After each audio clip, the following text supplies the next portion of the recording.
我李佩仪，福昌县主，自幼备受宠爱，生活安稳无虞。9岁上元节，我见灯火映红西京夜，却不知那一晚，我家中鲜血浸染。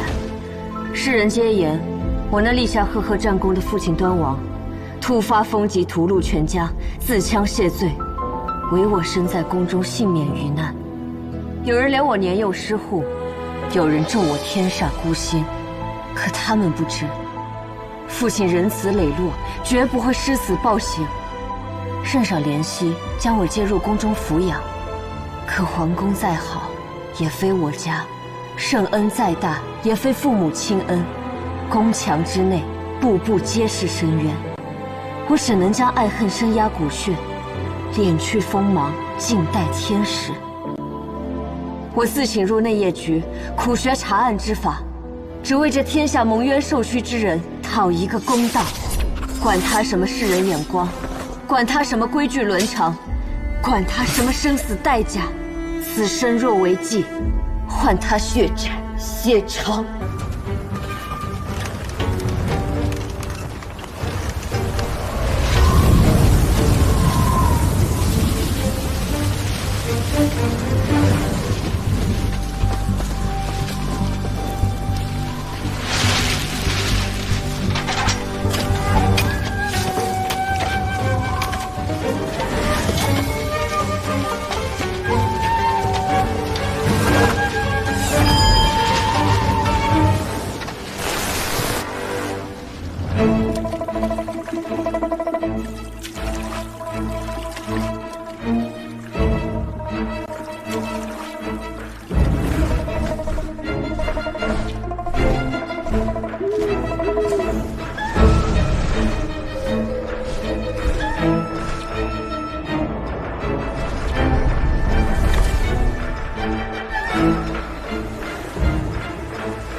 替你寻得了8字相合的娘子。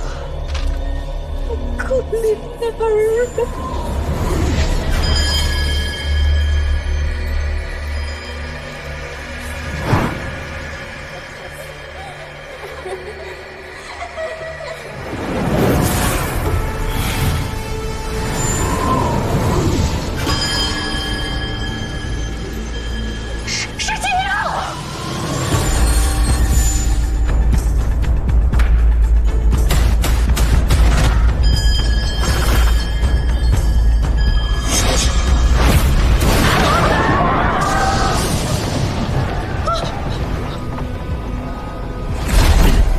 你们饶我安宁，挖我尸身，还想让我去服侍你们的死鬼儿子，不怕我半夜来找你们吗？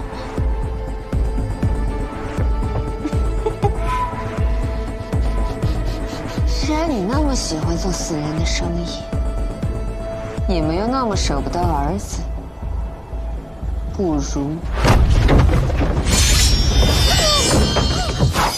一起下去陪着吧。有影子，你是人不是鬼？你是人不是鬼？我倒希望我真的是鬼。郭瑞林，洪卢清，你仔细看看我是谁。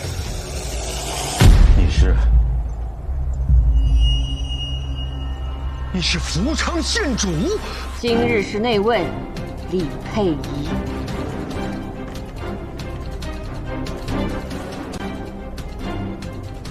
西京城未婚女子尸体被偷的案子接连不断，盗墓的小贼是抓了不少，这背后的大鬼藏得太深，实在是难抓。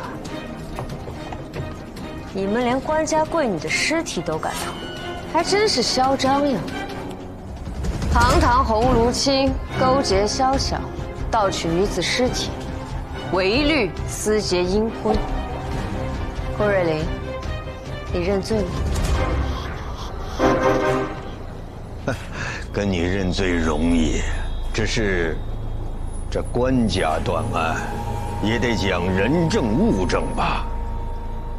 敢问县主，你拿什么定我的罪？你私盗谢巧莲的尸体。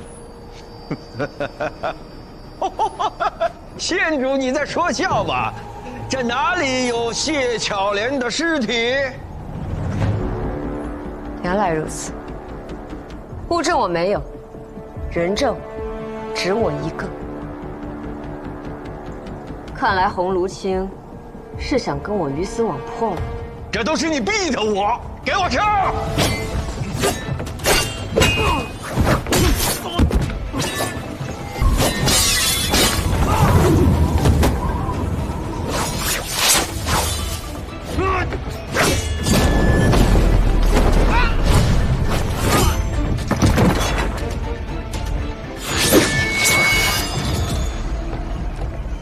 洪卢清，你老糊涂了，忘了我不光办案厉害，功夫也不错。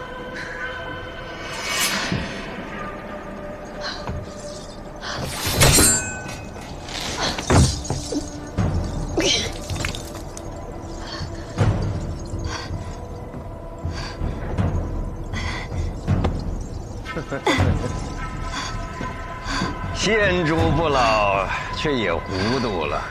想必是忘了自己为了假死吃了避虚丹，醒来之后若行动剧烈，必会自损气血。看来我今日运气不好。不过洪卢清要不要再好好想想？毕竟杀死一个县主，不是小事。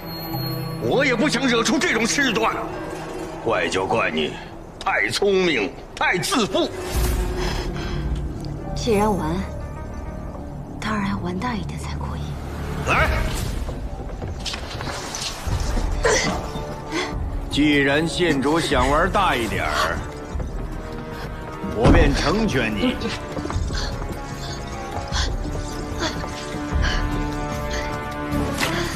死人下葬有何乐趣？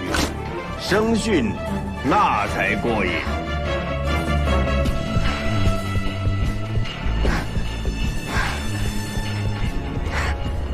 洪卢清，我做鬼之后一定会来找你们。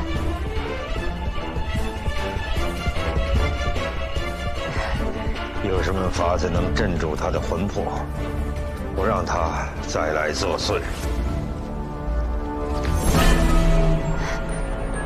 你要干什么？这活人下葬怨气太重，要用这桃木钉钉住身体，保你死后安安分分。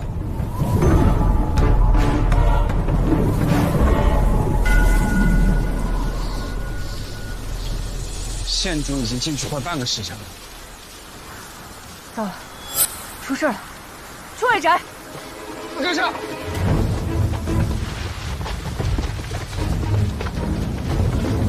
救人第一，抓人第二！就是。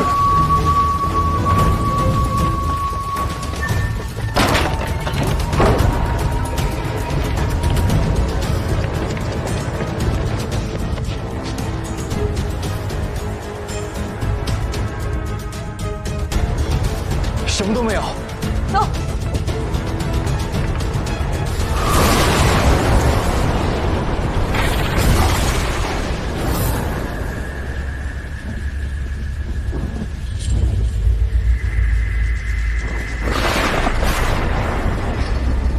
那可是福昌县主，万一有人找来，夫人别怕，你我二人饱受丧子之痛。近日都抱恙，未曾出门。那福昌县主与我们有何干系？可那位已经追到我们郭家墓园了。那又如何？墓园之中并无人在，外宅也打扫得干干净净。至于他的尸首，永远别想被找到。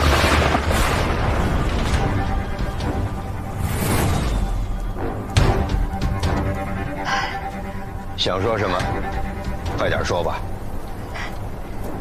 既然李成、阿翁、阿姑等我好生孝敬你们，盖棺，盖棺！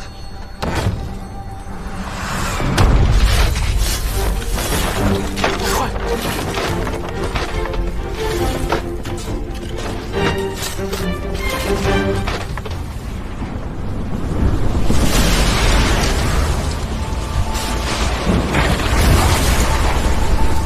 夫人别怕，哈哈，那短命鬼此时大概已经过了奈何桥了。哈哈哈哈哈。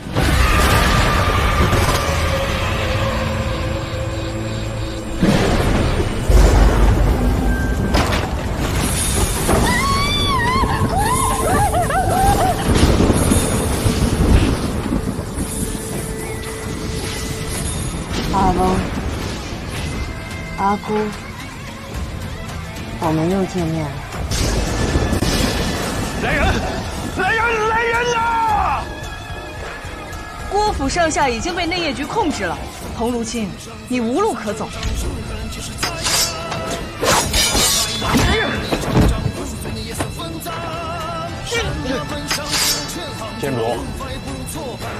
县主，县主，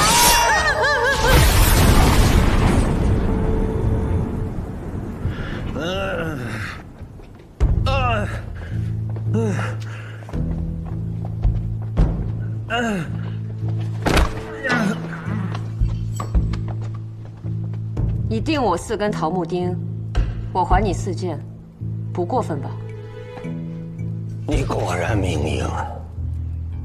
当年北面满门，你都能够侥幸逃脱，如今被活埋在棺材里，你还是死不了。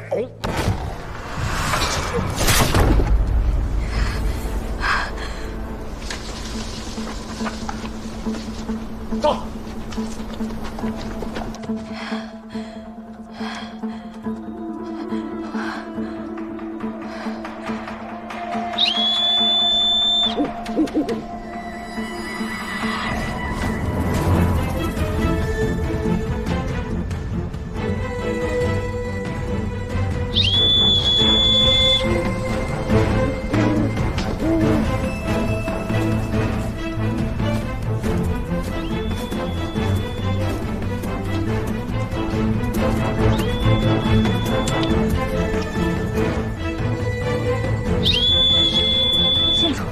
县主！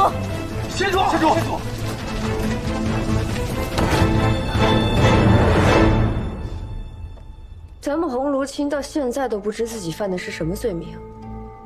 我当然知道私配阴婚奈何不了你，可如今你的罪名是谋害本县主我，你猜圣上会如何处置你？你是故意落在我手中，故意被我活埋呀！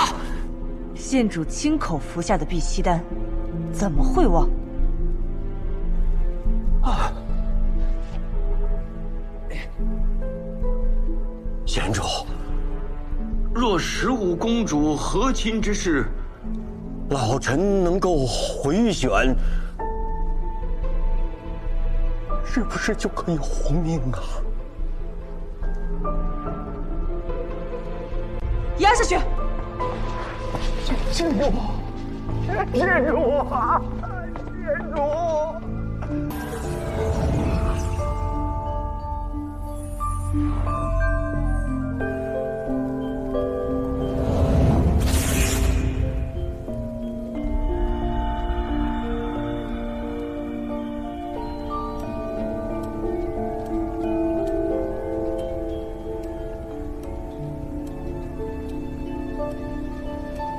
克星初5年，于玄霄之手，流齿月余，其色青黑。记下。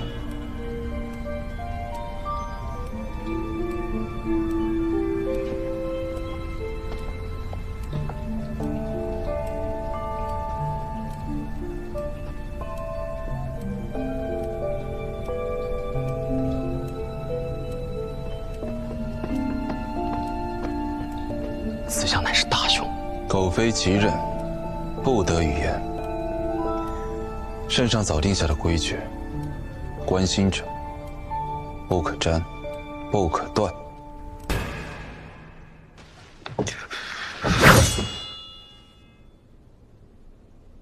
太史丞为何会在此处？与他无关。我一直跟着他，他没有作案时间。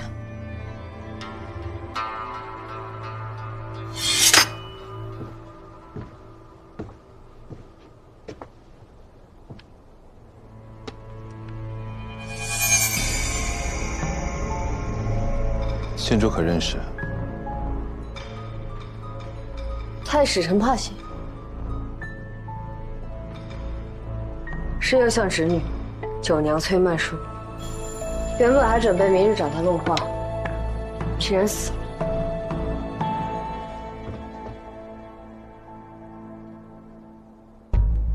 血海未干，凶手没有走远。和舞台旁发现的嫌疑一致，都是宫中左右游学。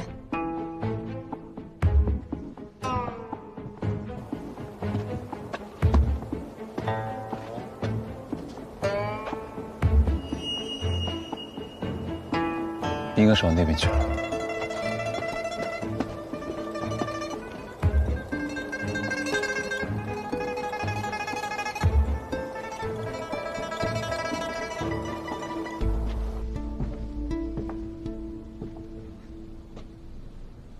县主还是怀疑我？我从未怀疑过你。可县主随行我至此，说元帝后加殷的，不也是你吗？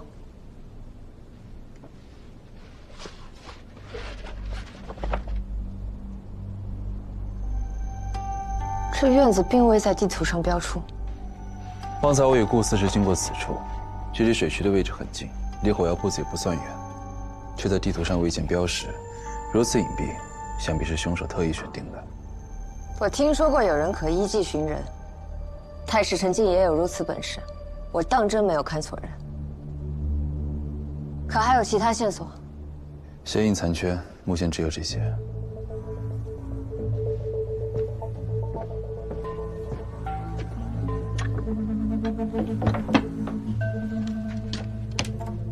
县主可要亲自验尸？请太史丞回避。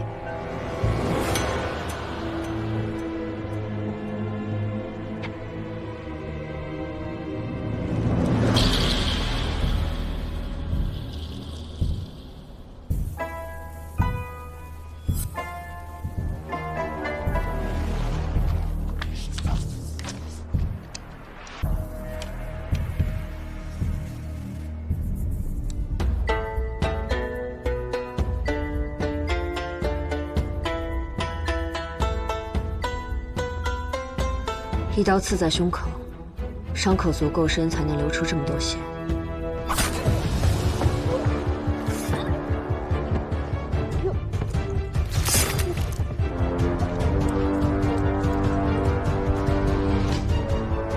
杀你的人一定非常恨你，他是谁？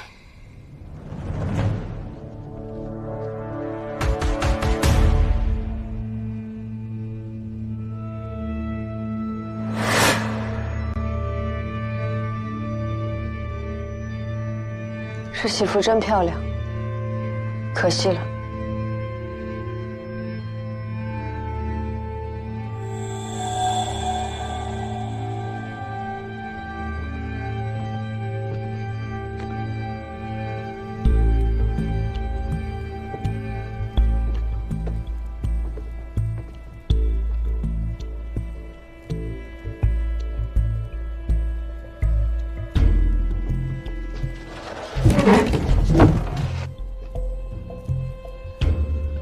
哎，有火药味，当心！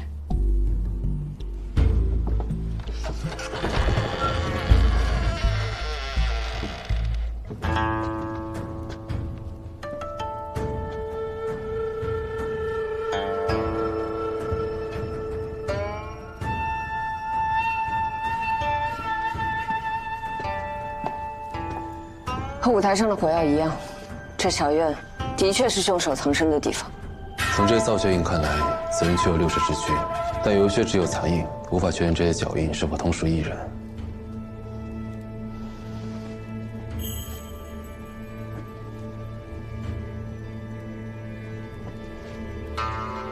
明日去一趟右相府，查查这未出阁的深宫女子，为何会身穿喜服出现在这里。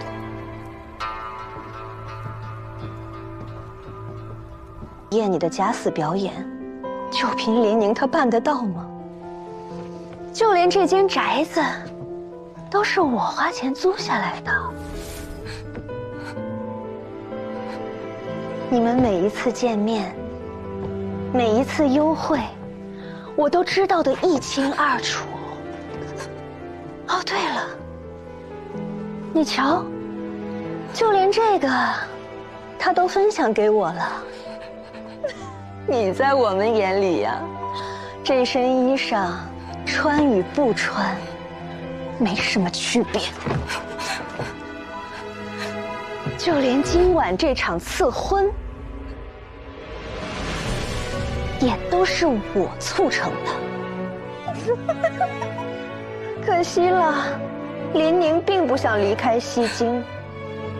也是，谁会放着高官厚禄、繁华生活不要，去和一个死人飘落在外，过着风餐露宿、清贫困苦的日子？阮安娘是个舞妓，被父皇宠幸后便有了我。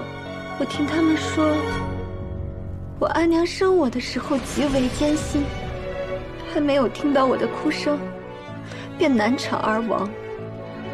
父皇的子嗣众多，平日里根本不会想起有我这么个女儿。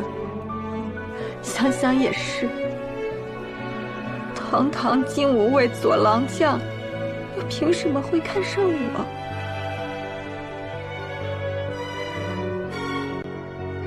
你这么着急与林宁私奔，该不会是有了胎儿吧？回纥王子会怎么想呢？圣上又该怎么办呢？小孽种，你住口！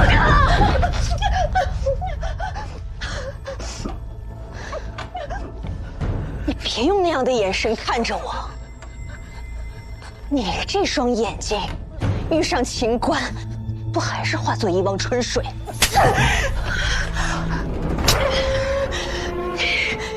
你好大的胆！我还想着，若你今日能好声好气求我，我便给你一条出路。想不到你竟如此不知好歹！你私通宫廷数位，假死出逃，宴席之上惊吓圣上与淑妃，这每一件都够你死好几次的了。你这么多把柄都捏在我手里，你还敢对我嚣张？那是你陷害设计我！我要回宫禀告父皇，就凭你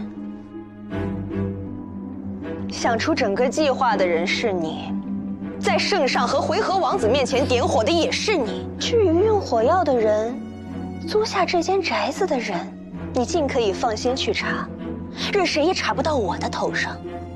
你若想找林宁做个人证，倒也可以试试看。我也很好奇呢。一个右相府的女眷，竟也能插手两国合婚的事情，父皇不会置之不理的。一口一个父皇叫的可真亲切。你这辈子见过他几次？你父皇宁可没有你这么一个女儿。你若真想碰碰运气，我倒乐意奉陪。我们就赌你这条丝帕，看看你父皇是愿意相信我这右相淑妃的侄女，还是愿意相信你这个……擦擦吧，真脏。还敢瞪我？你瞪什么瞪？信不信我把你眼珠子抠出来？别以为自己是个公主就能压我一头，不过就是个一族武器的种。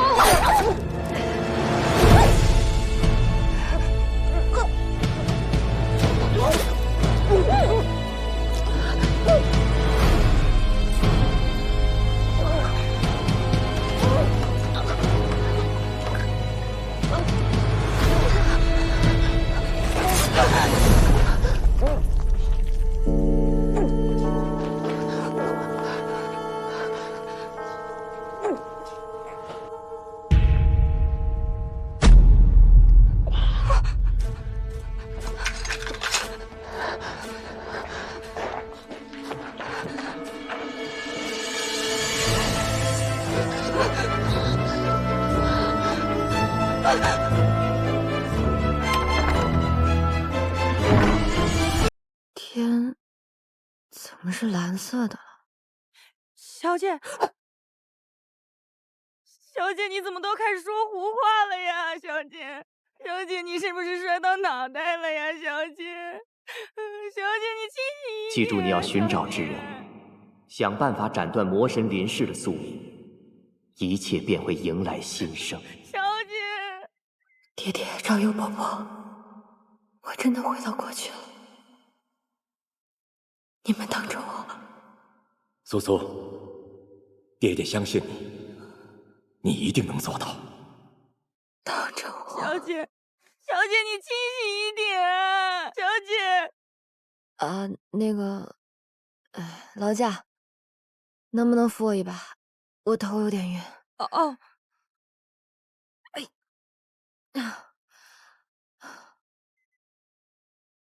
先得搞明白眼下是个什么情况。那个，你叫什么名字？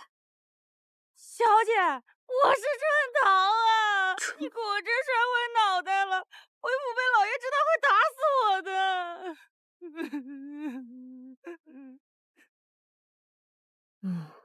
看来如今我生在一个富贵人家。春桃，你说的没错，我方才摔了一跤，什么都不记得了。你能帮我个忙吗？小姐，你要春桃做什么，直接吩咐就是了。你这么说话，怪吓人的，还对我笑。哎，春桃，你快告诉我，我姓甚名谁，父母何人？小姐您姓叶，贵名惜物，是咱们将军府嫡生的二小姐啊。哦，我想起来了。那我们在这荒郊野外做什么？哎呀，我想不起来了，头好痛。小姐，咱们今日是来慈寿寺上香，结果上完香，您非要来这后山，说是看风景。咱们半路上遇到了一群强人，说要劫财劫色啊。那他们得手没有？没有，咱们连滚带爬的跑到这儿，结果您从那个土坡上滚下来，摔昏过去了。所以我们是在逃命躲土匪？那逃掉了吗？快看，那小牛在那儿呢！走。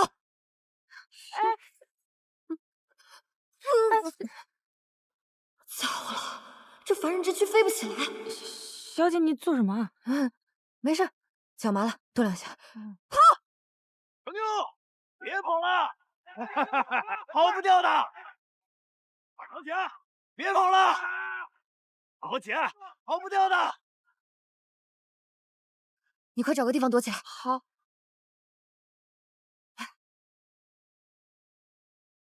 算了，你还是躲我身后吧。好。小姐，多谢你护着春桃，你脑袋要是一直坏着就好了。哼，我尽量。二小姐，别跑了！站住！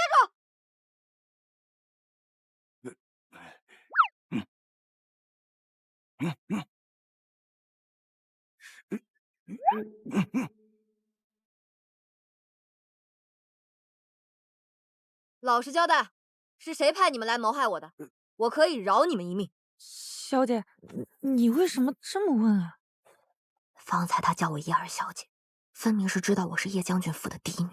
山野匪类便是想劫财劫色，也该掂量下斤两吧。哇，小姐，你摔过脑袋之后变得好聪明啊！所以，你们是准备顽抗到底了？兄弟们，给我抓住他！你。走啊！叶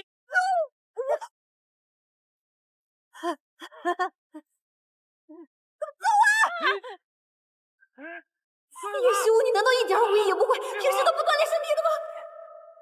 李素素啊，李素素，4州3界还等着你呢，能要出师未捷身先死？这楚雨空侯与我命脉相连，一定能招出来，一定得招出来啊！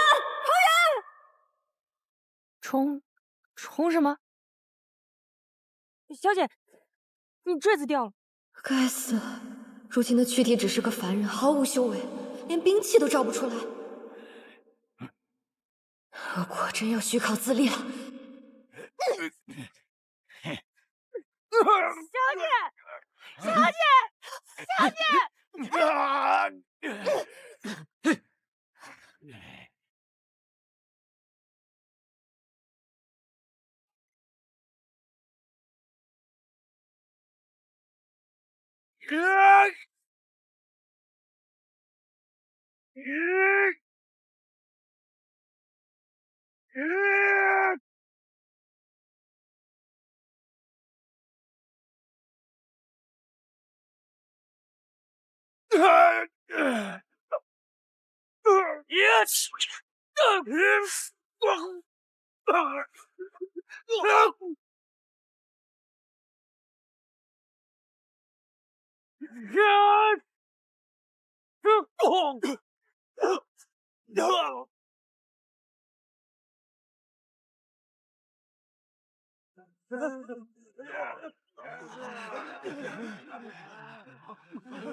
大师兄，大师兄！二小姐，请自重。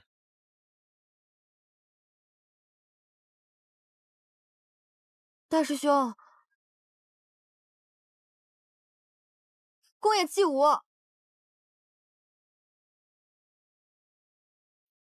你叫我什么？殿下，殿下，殿下，您没事吧？第二小姐，怎么又是你？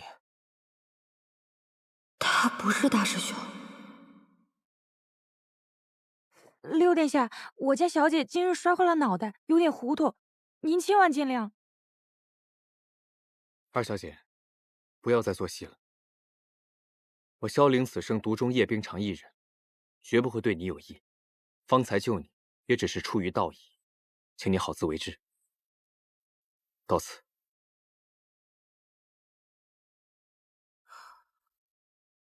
这已经不是500年后了。他叫萧凌。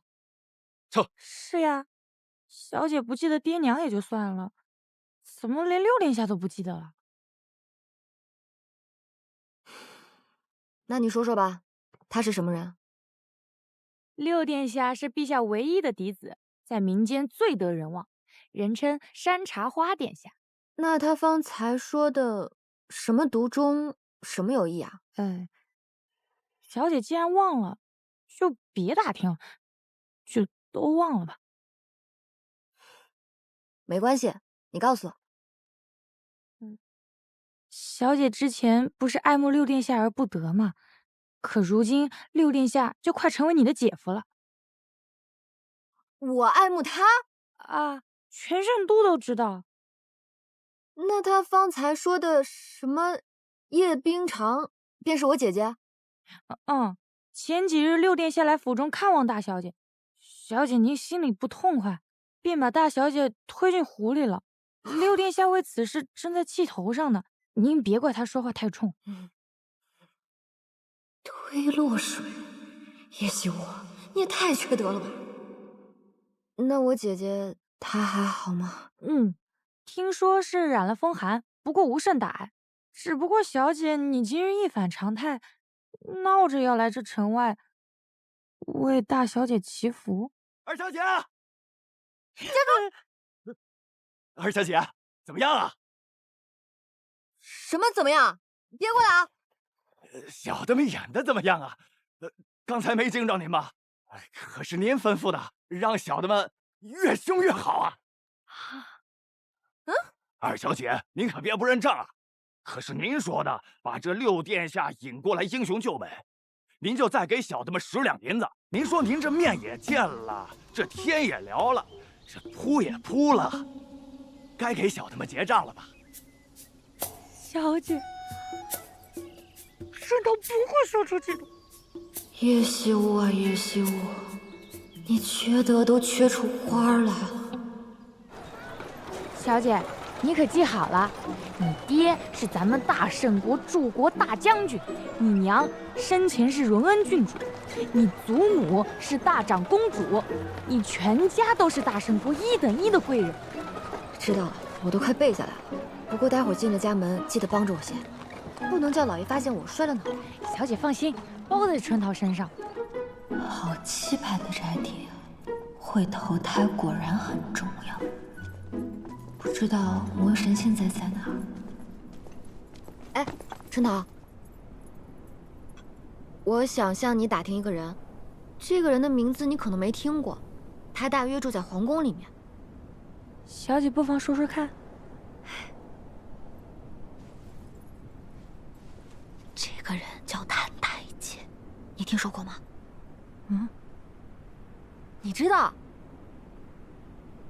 这个人就是咱们姑爷，你夫君啊！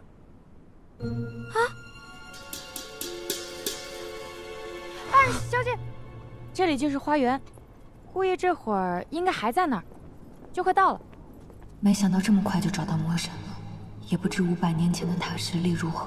仅凭这副凡人之躯，也没有重羽帮忙，我能否杀得了他？小姐，你怎么脸色那么不好啊？春桃，你说谭台笺入府已有半年了，那你可知道他有什么罩门吗？罩门？就是害怕的东西。小姐，我说你怎么会把这个也忘了？咱们姑爷在这府里最怕的，就是你呀！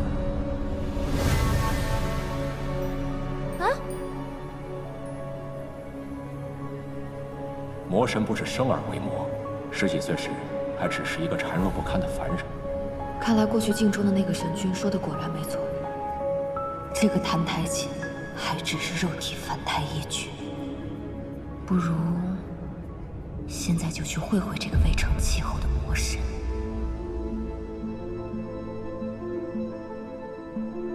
破光阵的时间、地点也都没有错，这么容易就找到他，看来老天都在帮我。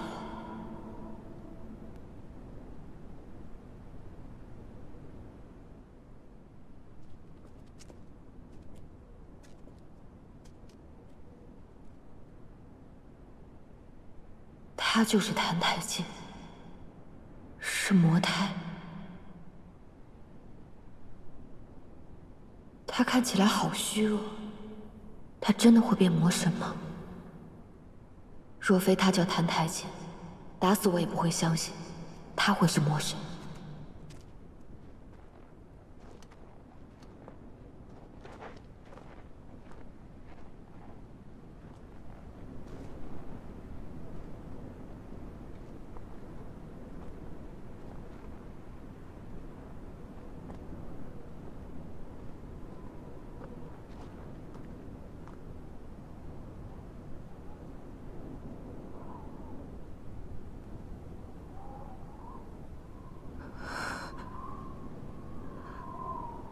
你，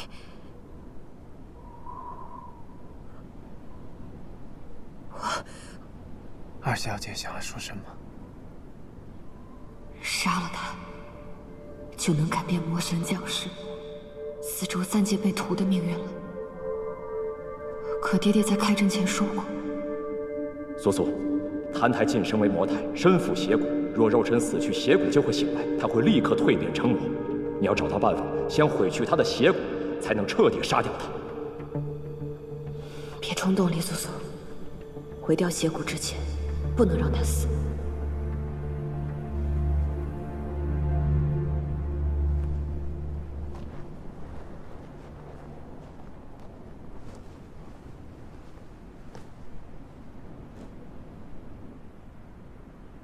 可是邪骨在哪儿呢？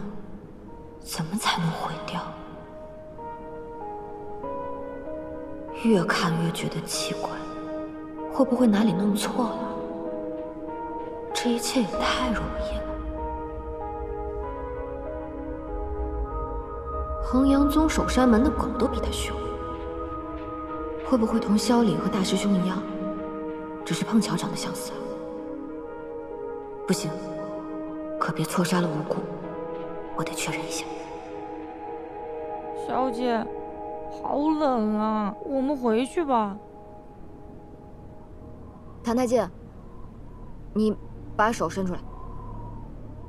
姑爷，你再伸过来一点。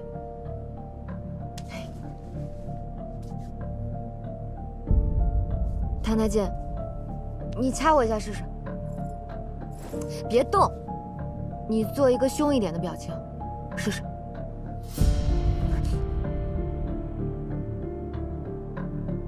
二小姐，你要发便发，又何必戏弄我呢？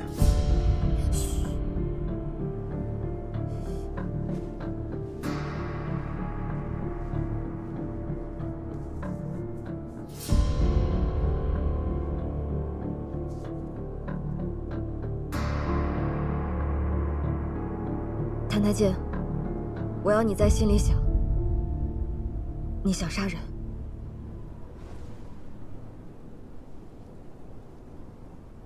你想杀了我？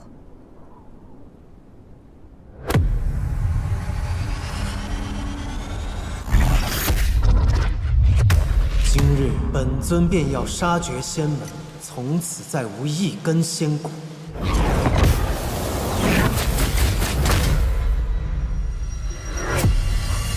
是他，小姐，小姐。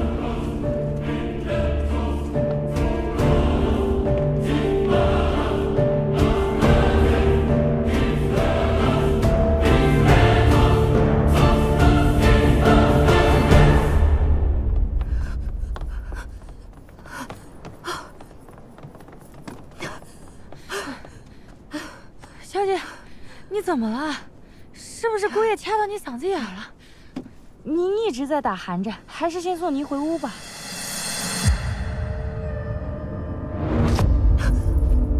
好，真的好。咱们离这个人远点儿。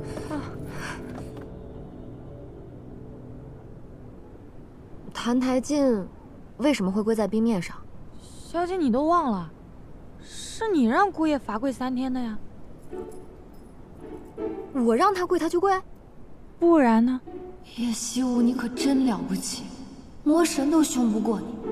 那我又是为了什么让他罚跪的？我有点想不起来了。还是因为之前您把大小姐推进湖里的事儿。那关谭台烬什么事？您当时脚底一滑，就也栽下去了。六殿下当场跳进水里，游过去救大小姐。姑爷看见六殿下跳了，就也跳下去了。救我？救大小姐。冰城小姐被他俩救上来，小姐您是自个儿扑腾上来的，可把您给气的，您就罚姑爷到外头跪着去。当天晚上下了鹅毛大雪，那湖面上都结了一层冰，你看了高兴，就让姑爷到冰面上跪着去。你说，谭台烬，你不是爱吃湖里显摆吗？就好好在这显摆几天吧。这也太不是东西了啊！哦，我是说，谭台烬竟然胳膊肘往外拐，太不是东西了。小姐，你千万别放在心上，气坏了身子。虽然说姑爷喜欢大小姐，啥？你的意思是，谭台烬喜欢叶冰裳？可也就只能想想。小姐，您雷霆手段，我也有贼心，也没贼胆，只能身在曹营心在汉。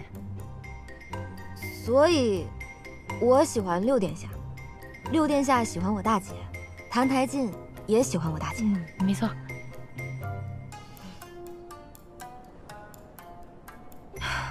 叶希武，你们两口子也太有出息了些，天天对着人家一双佳偶流口水，这日子是怎么过下去的？那既然我喜欢六殿下，为何会跟谭台烬成亲？这我可就不知道了。不过那个时候姑爷还被人叫谭台殿。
那小姐先好好歇歇，春桃就宿在隔壁，小姐有事唤我就好。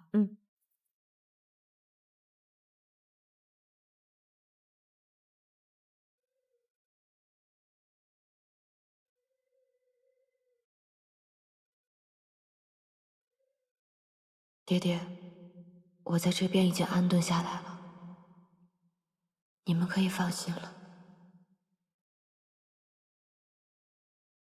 魔神我也已经找到了，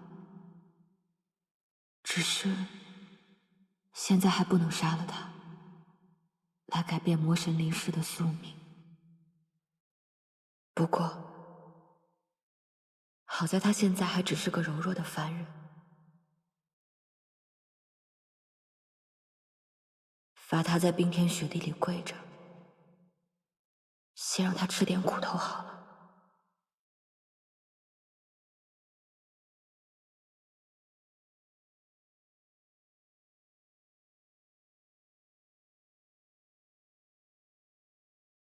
季风呢？今夜一定非常难熬。外面风声这么大，他不会有事吧？爹爹、昭幽伯伯、大师兄，我这么做没错吧？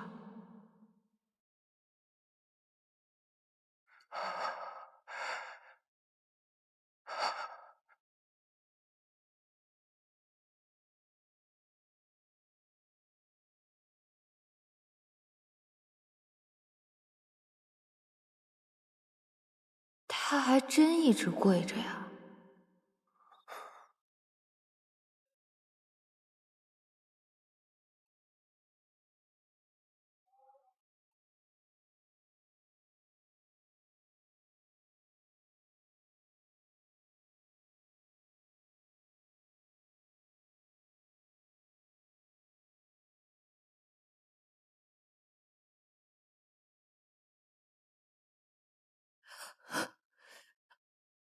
我什么时候睡着的？小姐，你醒啦？昨夜那大风吹得跟狼嚎一样，您睡得可还安稳？哎呦，他怎么还在这儿呢？你看到了吗？这都第3日了吧？你可真够硬的！哎呀，得罪了二小姐，没她好果子吃。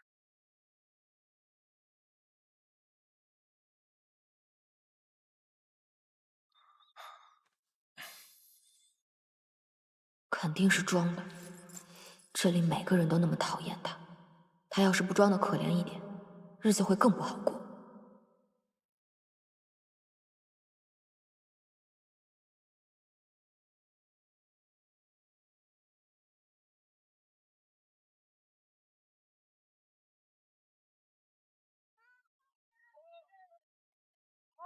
谢谢，谢谢叶小姐。叶小姐真是活菩萨，这么多年来，每逢初一、15都亲自来周棚施粥，雷打不动啊。赶明儿我也去庙里求一求，保佑他和六殿下早点成亲，生他3、5个小王孙。不用谢，小姐，六殿下昨夜派中太送信来，说他今日休沐，会来周棚帮忙。这算时辰也该到了，你把勺子给我，快去打扮打扮。不用了。对了，拿好了。中太跟我说，昨日他们去练兵，在城郊遇到了二小姐，那个泼妇还不肯放过六殿下，不可口出恶言。不用谢，二妹已经嫁人了，此番胡闹，怕是以后在京中的名声更加不堪。你听来的这些闲话，也不要去祖母和爹爹他们面前说。小姐，你还替他担忧什么呀？你前些日子被他推得坠了湖，感染了风寒，老爷他们不也没罚他吗？以后不许再提此事。那好了，谢谢您，叶小姐。不用谢，把这边都清扫一下。六殿下到。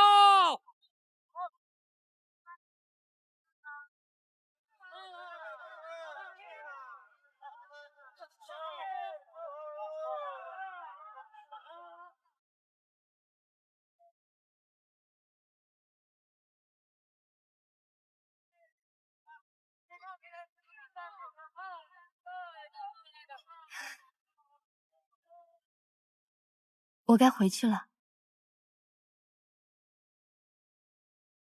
冰城，我们好不容易才见一面，这就要走了。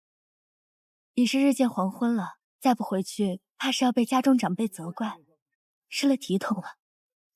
我这些日子在城外练兵，圣国的军营有一大半的规矩都是叶大将军定的。等回了城，想和你多说几句话，没想到啊，还有你们叶家的规矩等着。殿下说笑了，叶家规矩大，冰长自有习惯了。叶家规矩再大也没有二小姐大，就连景国的质子都要被她发去贵宾。谭台烬去贵宾了。啊。谭台烬虽是质子，却也是景国的王子，叶惜雾怎可如此折辱？罢了，与那刁蛮之人全无道理可讲。你坠湖之后，身体还未大好，今日早些回去休息吧。也罢，那我就先回去休息了。你那个恶毒的夫人，已经罚你跪在这里4日了。这样下去，你真的会死的。这是真心要置你于死地，难道你看不出来吗？二小姐，二小姐，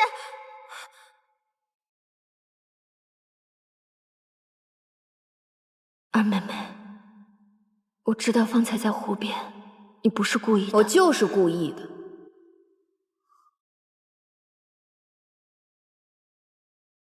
大姐，今日六殿下来看你，你打扮的花枝招展的，没想到现在却变成了落汤鸡，感觉如何呀？二妹妹，我平日和你无冤无仇，何必苦苦相逼呢？这话你和六殿下去说吧。我真不知道你学了什么狐媚之术，把六殿下迷得团团转，看都不看我一眼。还有那个毫无夫德的谭台烬，竟也被你勾引。既然他那么爱出风头，我就让他出个够。冻死了，也不过就是过去跟祖母说一声。叶冰长，我也不怕告诉你，你再怎么折腾，过不了几日，谭台烬一定会死。只要你们都不出现在他面前，六殿下就只能喜欢我了。真是个狠毒的恶妇！有人过来了。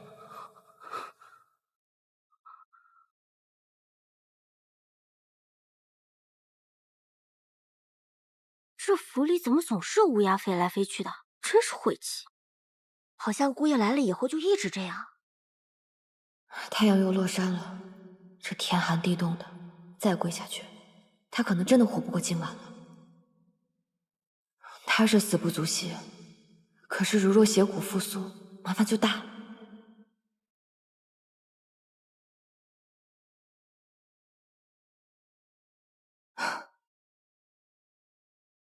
哎呦，姑爷，对不起啊，恕小点说，没看见您在这里赏月，就是弄湿了您的衣裳。走。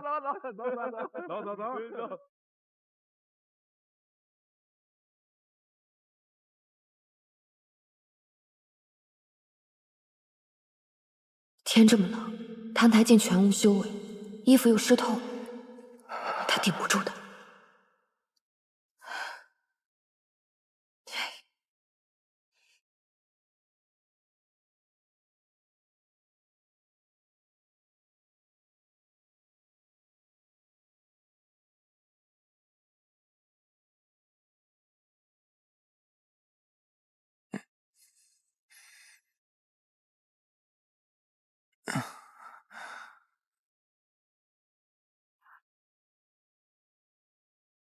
二小姐，天寒地冻，请回吧。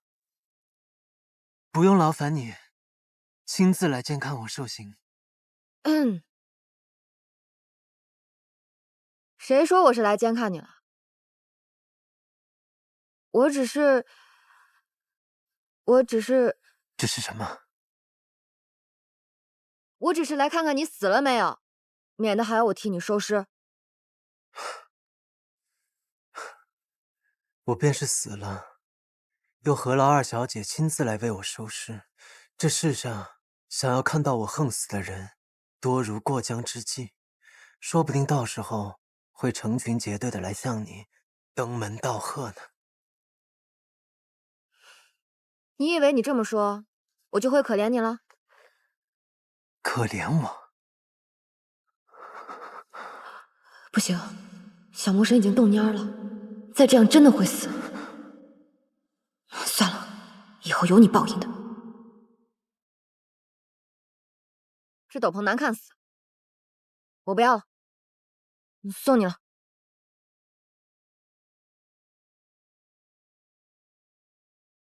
二小姐的衣裳，我不敢领受。若是二小姐不喜欢了，明日叫春桃拿去扔了便是。你，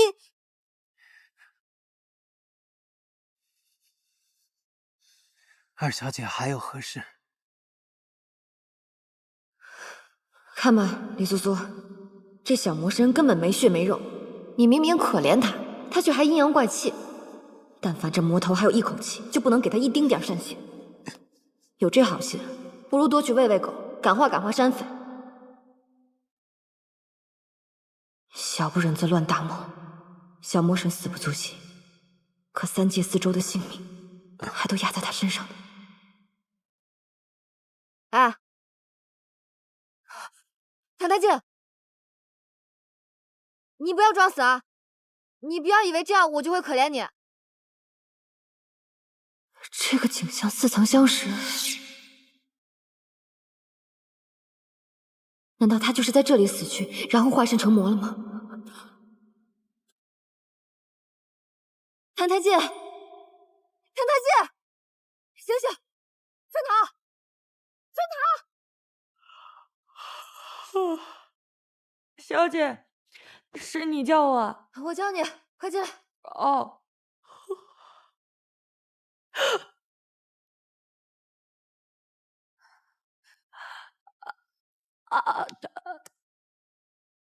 小姐，是你没醒还是我没醒啊？你说什么胡话？赶紧去烧洗澡水，越快越好，救人要紧。哦，快一点！哦，小姐，你方才怎么跟姑爷抱在一起了？我们不是夫妻吗？那人间的夫妻不是理所应当同床共枕的吗？人间？快看看洗澡水烫不烫？哦，好。小姐，水不烫了。春桃，你先回去休息吧。好的，小姐。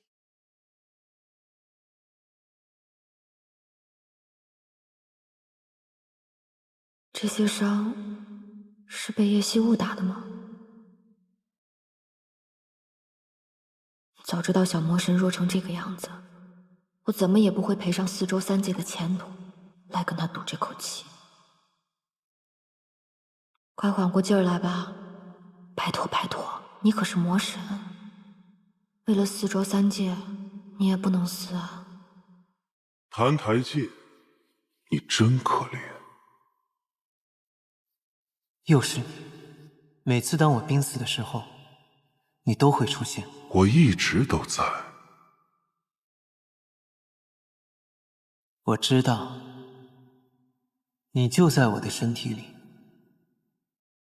你想要它吗？还不是时候，不要着急。要等到什么时候？你已经迫不及待了吗？是啊，20多年来，这副身躯给了你什么？只有疼痛、饥饿、寒冷、屈辱，还有受困于人。有朝一日，你可以摆脱这副肉身，将灵魂奉献给我，然后你将得到永远的安宁。无所谓，不管是这副身躯，还是什么灵魂，你若想要，随时都可以拿去。我不稀罕。谭台烬，耐心些，你要尝尽人间的苦楚，汲取无尽的怨恨。你背负着命定的诅咒，注定不得善终。当你的痛苦达到巅峰，生命走到尽头时，我会来接受你的献祭。原来500年前人间的月亮这么明亮，可惜自魔神临世，到处都是浊气。我已经好久没看到过月亮了。生为魔胎，身负邪骨。这邪骨究竟生在何处，长什么样子啊？究竟哪一根才是邪骨？没摸出哪块骨头有什么不同啊？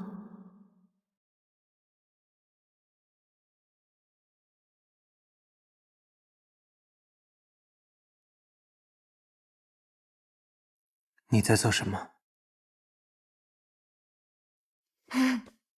你也醒了？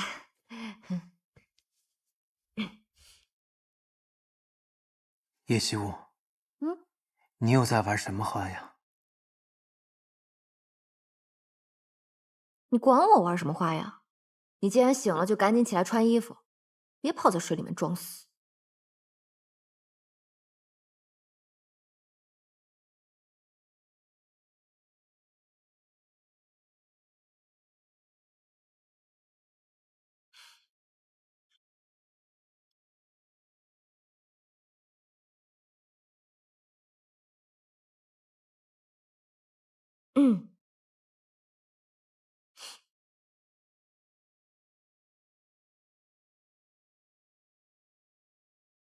去哪儿啊？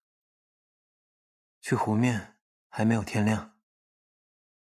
哎，你不能去！你给我站住！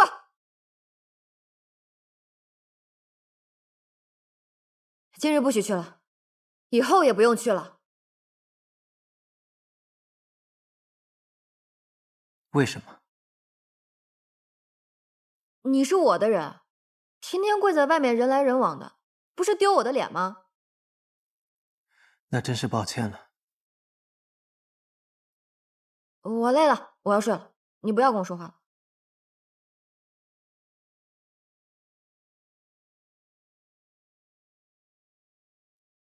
爹爹，你们送我过来时肯定想不到，你女儿要和魔神睡一个被窝。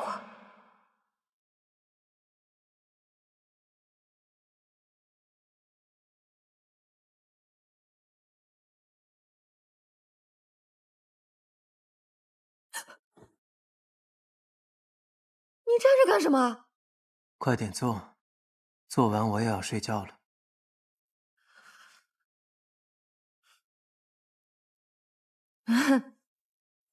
做什么？当然是你每天都要做的事情。你不记得了？不妙，千万不能让他发现了。我记得呀，我怎么可能会忘？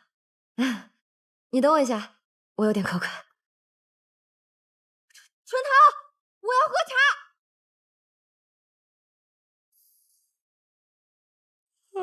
春桃，你快告诉我，我每天晚上和谭台烬都要做的是什么事情？打他呀！啊？自从小姐你嫁给姑爷之后，便心气不顺，所以每晚睡前都要抽姑爷一顿鞭子才肯解气。这是变态吗？啊？鞭子放哪儿了？就放在小姐你褥子底下。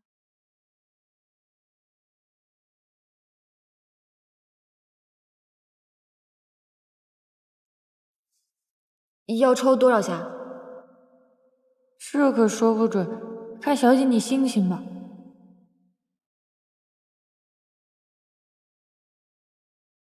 这么长的鞭子，叶希雾，你果然是个变态。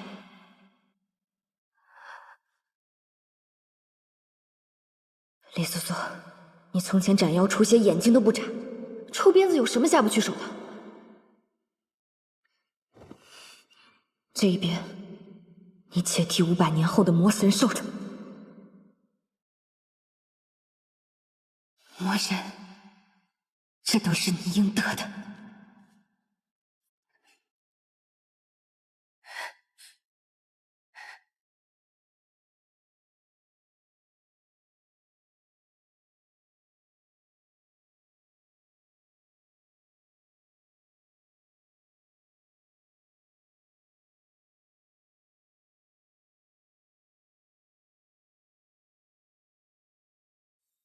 林思思，你到底在干什么啊？如今他还不是魔神，任打任骂，逆来顺受，欺负他，折磨他，就能阻止魔神降临吗？这样只会让你心中更加难受。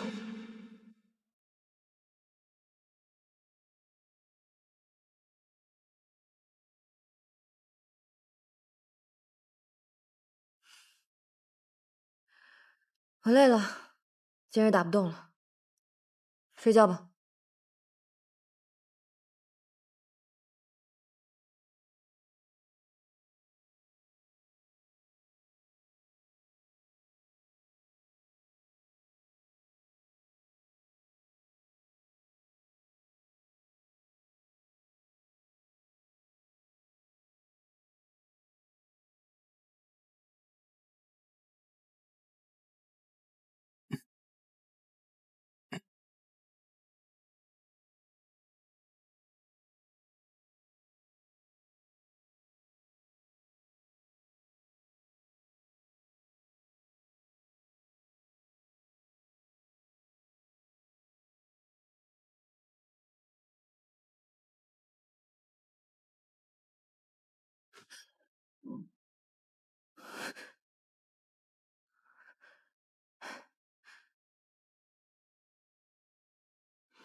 谭太剑，谭太剑，谭太剑，谭太剑，谭太剑！好的，糟了，冰天雪地里跪了4日，还挨了那么多鞭子，凡人之躯怎么吃得消啊？林素素啊，林素素，这回你可闯大祸了！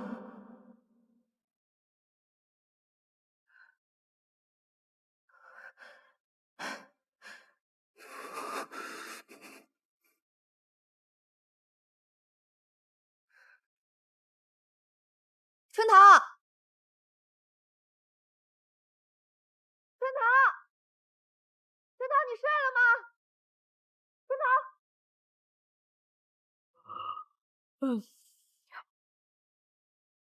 小姐，姑爷的药煮好了，还有别的吩咐吗？没有了，这次真的不会再叫你了。你好，就是。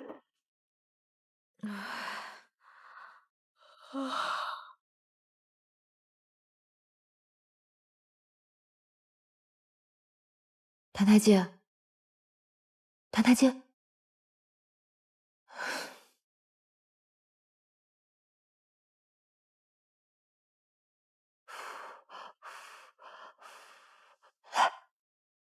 回啊！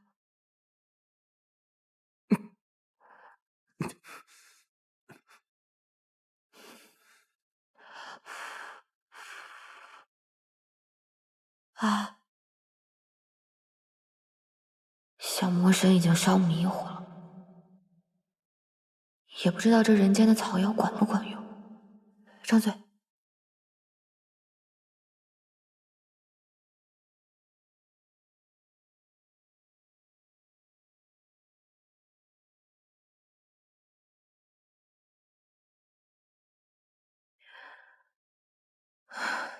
怎么还这么烫？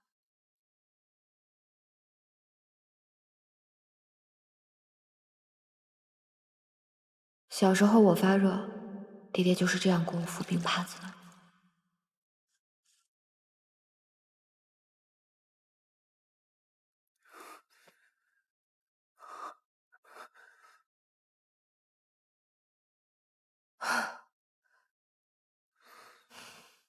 你终于醒了，我就知道这招肯定管用。行了，你好好休息吧，我去睡了。啊，我真是欠你的。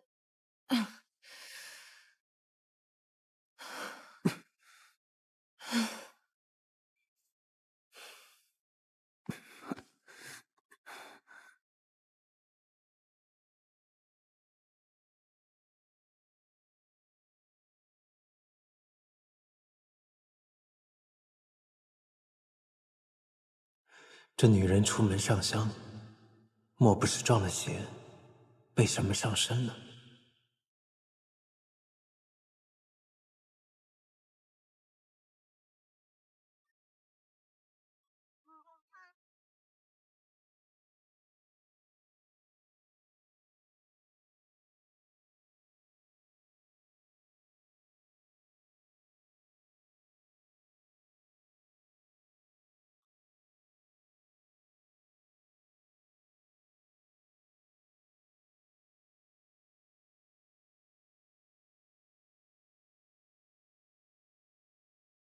小姐，昨晚折腾了半宿，怎么不多歇息会儿？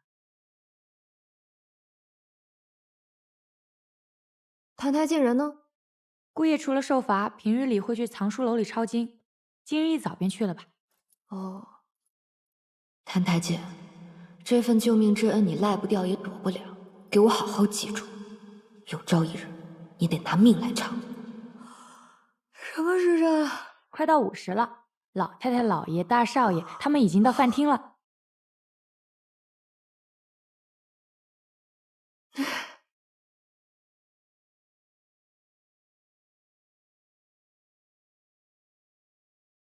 二小姐好。这些都是叶惜雾朝夕相处的家人们，想留在叶府，得先过了这关才行。这位应该就是圣国柱国大将军叶惜雾的爹爹，这位应该是叶家大公子叶惜雾的大哥，至于这几位，应该就是叶惜雾的姨娘们。这位尊荣华贵，应该就是叶家祖母了。祖母，你是怎么回事啊？看春桃做什么？待会儿连春桃一起罚。糟了，叶惜雾，你这个惹祸精，这是又闯什么祸了？过来。糟了，不会是要挨手板吧？你这是想急死我呀！这么冷的天，你连件挡风的衣裳都不穿，就在外面跑来跑去。你们看看，这穿的都是些什么呀？我可怜的囡囡哦，你身边连个能知冷知热的人都没有，到头来疼你的还得是自家人。哎，来，把这个穿上就不冷了。还好只是虚惊一场。这才像个样子。春桃，到库房再领几张皮子，给你家小姐多做几件冬衣。是。祖母，我也想要一领白狐裘。想要？喏，找你爹要去。爹，我要白狐裘。你要个屁！叶泽宇，你还好意思？身为叶家长子，不知习武练剑，像你二弟一样戍边守国、建功立业，就知道跟那些狐朋狗友去骑射玩乐。就你这副德行，圣都有几个正经姑娘家会看上你？菜都快凉了，快吃饭吧。囡囡啊，坐到你爹爹旁边去。去吧。是。慢点啊。爹。囡囡，赶紧尝一尝。爹知道你心情不好，所以特意吩咐厨房做了你爱吃的菜啊。我听下人们说了，你昨晚又是泡澡又是熬药的，折腾了一宿，肯定费了不少力气。你可要多吃点才行啊！是啊，来，多吃点。哎，吃点肉，吃这个，千万别往心里去。这便是书上所说的人间亲情。这全都是给你做的，都是你爱吃的菜。快给他加点那个红烧肉啊！这家人对我很好，豆腐汤也鲜，跟你一样好。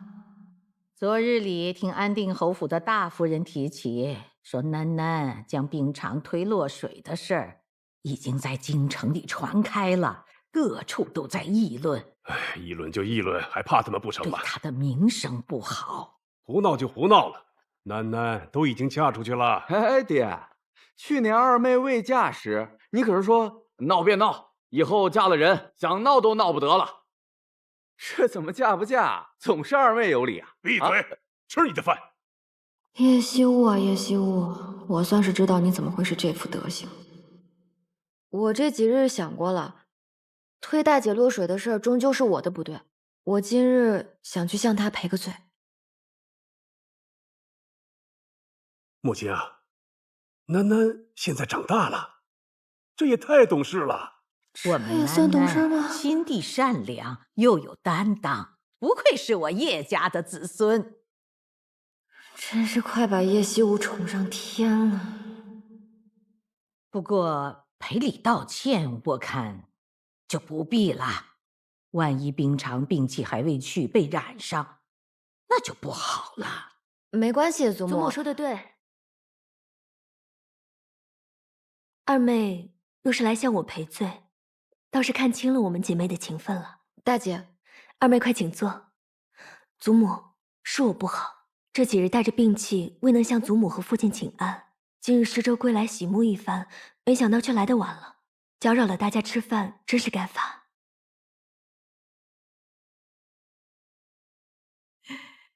楠楠，听见了没？你姐姐都说了，不用去赔罪了。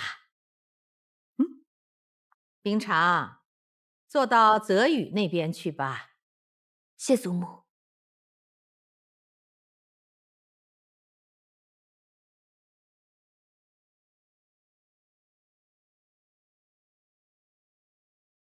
怪不得大师兄，不，萧岭和谭台烬都喜欢她。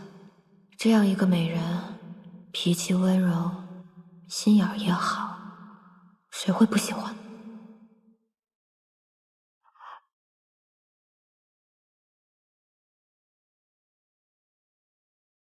谭台烬人呢？怎么没来吃饭？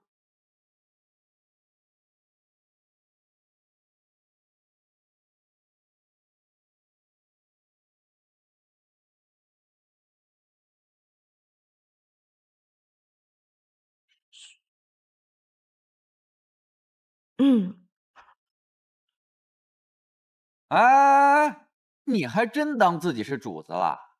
你总不能天天只吃饭不干活吧？就是啊，不能不干活呀。怎么？哼！哎，你看啊，我们哥几个辛苦了一下午，那还有一大堆主子们用过的碗筷没刷呢。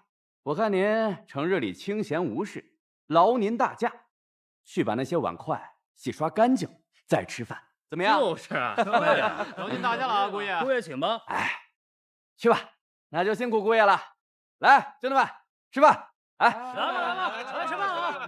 来帮我吃。哎，给你了，给我了，我给我，哎，我给你了，哎，给你，就给我了。哎，跟我加上那个，哎，给你。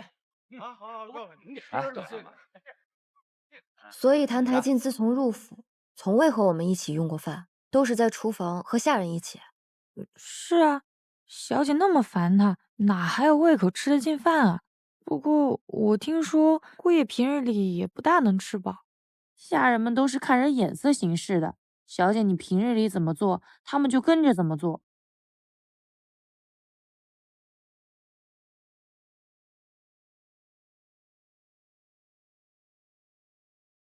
这个魔头，饿他几顿也是活该。可整日里躲得远远的，我怎么盯得住他？厨房在哪？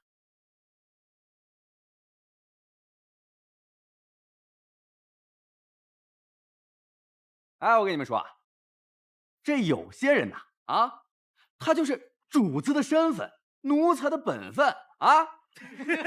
就是啊，那叫啥来着？贵人见命啊！贵人见命，过得其实啊，还不如咱哥几个呢，是吧？就是啊，咱哥几个吃，哎，吃饭，这个香啊！哎，你肉真香，真不错。哎，你们说，就他这种人啊，活着有什么意思呀？要我说啊，不如早点死了算了。叶惜雾平日里就是这样纵容下人们刁难谭台烬的。对啊，死了算了，还不如死了。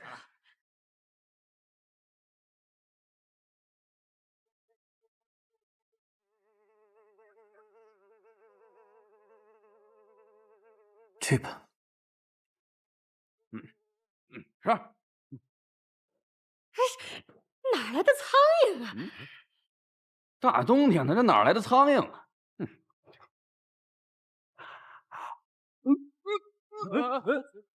怎么了？出什么事了？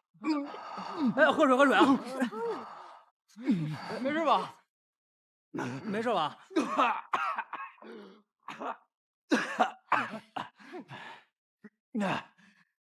吃个苍蝇，我不吃了，你们吃。哎，你们吃，你们吃啊！咱们接着吃，你坐这边。完活了，真晦气。哎，走。哎，二小姐，您怎么来了？那个谭台烬，谭台烬做错了什么，让你们催他去死啊？小姐，我方才让姑爷去刷碗来着，那桶里都是哥几个昨天晚上特地从湖里砸出的冰疙瘩。嘿嘿，哦对了，还顺手啊，泼了姑爷一身水。昨晚没冻死他，但是今天让他多洗会儿，保管他连手指头都能冻掉。嘿嘿，而且今天也没给他吃饭，只留了一桶泔水。你们平日里就是这么欺负人的吗？人本无贵贱之分，可有人甘愿自轻自贱，一辈子当个奴才，还非要踩在别人头上找那一点乐子？看到别人过得困苦，就这么让你快活吗？小姐，您别当真啊，这不哥几个想替二小姐出气，对您我们肯定是绝无二心的呀。今日你敢对谭台烬这么说，不过是其他无人凭依。哪日叶家败落，你们是不是也敢对祖母爹爹对我这么说话？不，小姐不敢，二小姐教训的对，二小姐教训的对，二小姐教训的对，二小姐教训的对，二小姐教训的对。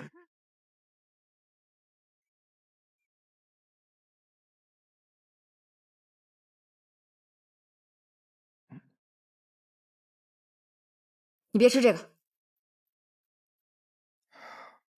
二小姐，人不吃饭是会死的。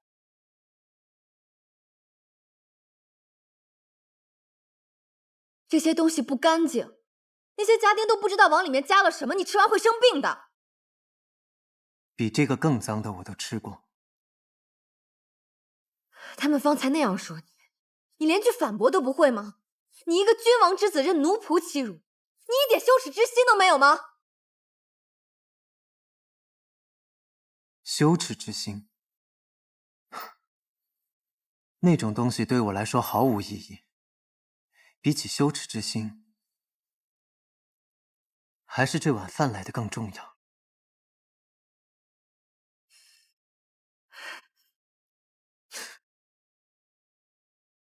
叶希雾，你跟我走。没有这口饭，我可能会死，但若有了羞耻之心，我根本就活不到今日。少废话，跟我走。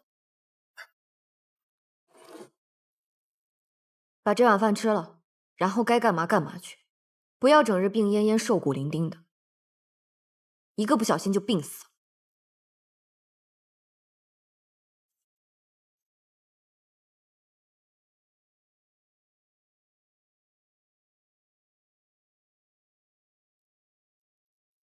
二小姐这套伎俩已经用过一次了，我若是再上当，便是活该。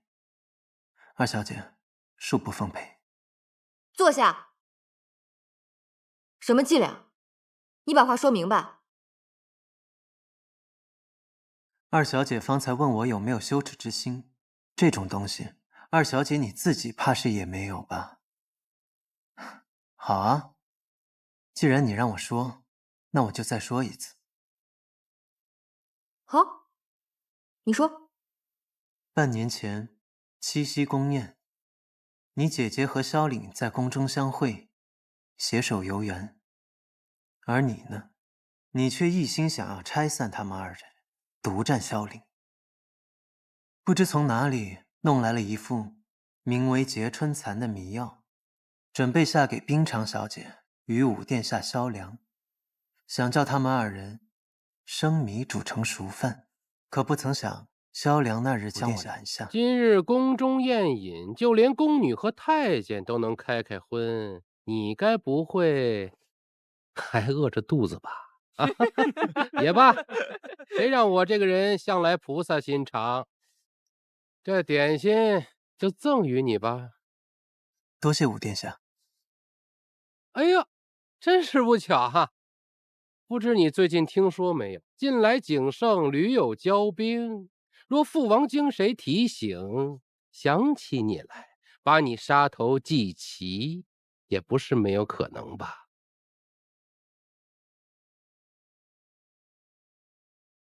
哎呦，忘了，你喜欢吃碎一点的啊？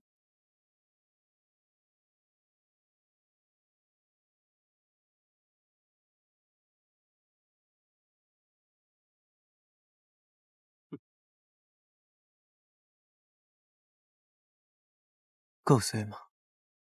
够了。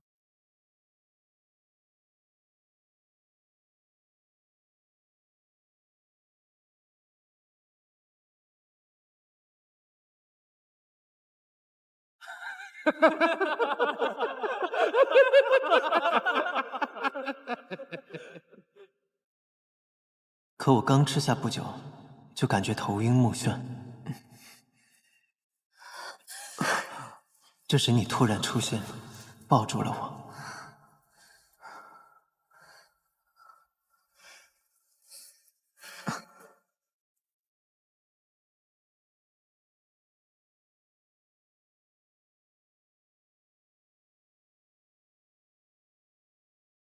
武殿下的劫川残不慎被我误食，好巧不巧，叶冰长的那份阴差阳错被你吃掉。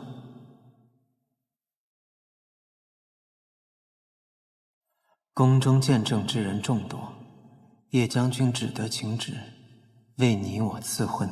兹尔柱国大将军嫡女叶氏，景国三王子韩台进佳偶天作，下旨赐婚，以成其美。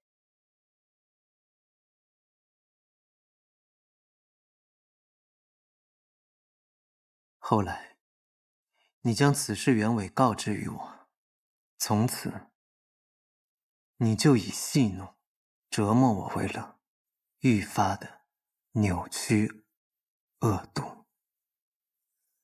叶惜物啊，叶惜物，你都做了些什么？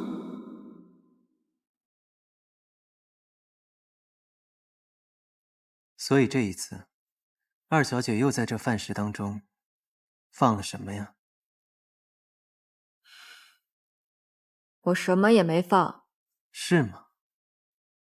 二小姐劳神费力，只为了让我吃上一口饱饭？不行吗？谭台烬，我告诉你，你想把自己饿死，门儿都没有。给我好好看着。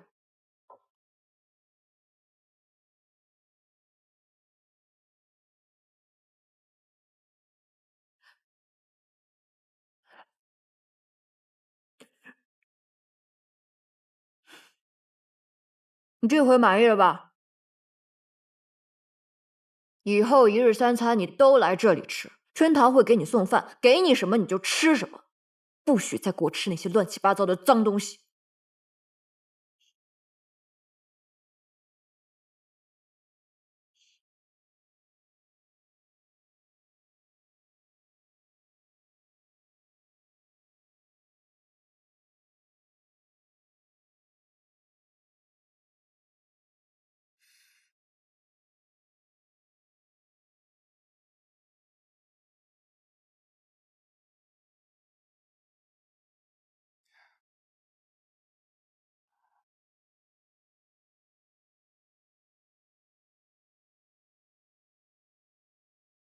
好像真的只是一碗饭。这女人究竟是怎么了？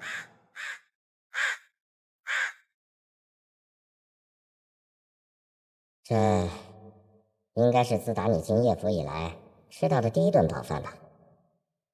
发现没有，这几日那个女人也太正常了，是不是脑子坏了？也许她想用其他办法折磨我吧，毕竟我人在这边。若是质子死了，叶家也无法脱责。也对，这女人反复无常，这儿确实不能久留。不过，离开了这儿，你还能去哪儿呢？啊，对了，我遇上了几只锦国过来的乌鸦。锦国，真巧，那儿也是我的出生之地。你去过锦国王宫吗？那可是天底下最恶心的地方。他们说，他们看见了有巫医在焚烟做法，闻到了病人腐朽的味道，还有焦躁的大臣在朝堂上踱步。大概是景王吧。那个理应被我称作为父亲的人，命不久矣了。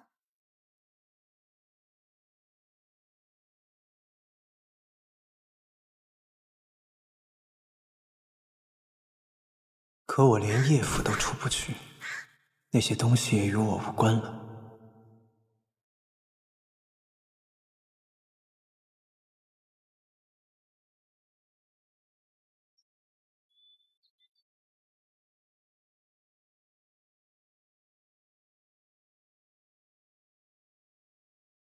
父王，儿臣有要事禀报。灵儿，你来得正好。刚收到急报，澹台无极快死了，他的那个哥哥即将继位，左右留着那个质子也是没什么大用了。儿臣听闻，澹台明朗天生是一副铁石心肠，这个人未必会有顾念手足的天性。杀了质子，恐怕会如他所愿。我的灵儿果然是聪慧呀！如此说来，姑若留着他，便是扎在澹台明朗心头的一根刺。姑稍后便宣澹台烬进宫，姑倒要看看他作何姿态。若他有心，姑不妨助他回去，搅浑景国，再趁乱将他杀了。要是他才薄志浅，姑也就没必要再留着他了。届时找个年岁相当的送去景国，只要澹台明朗信为真，那么真伪有那么重要吗？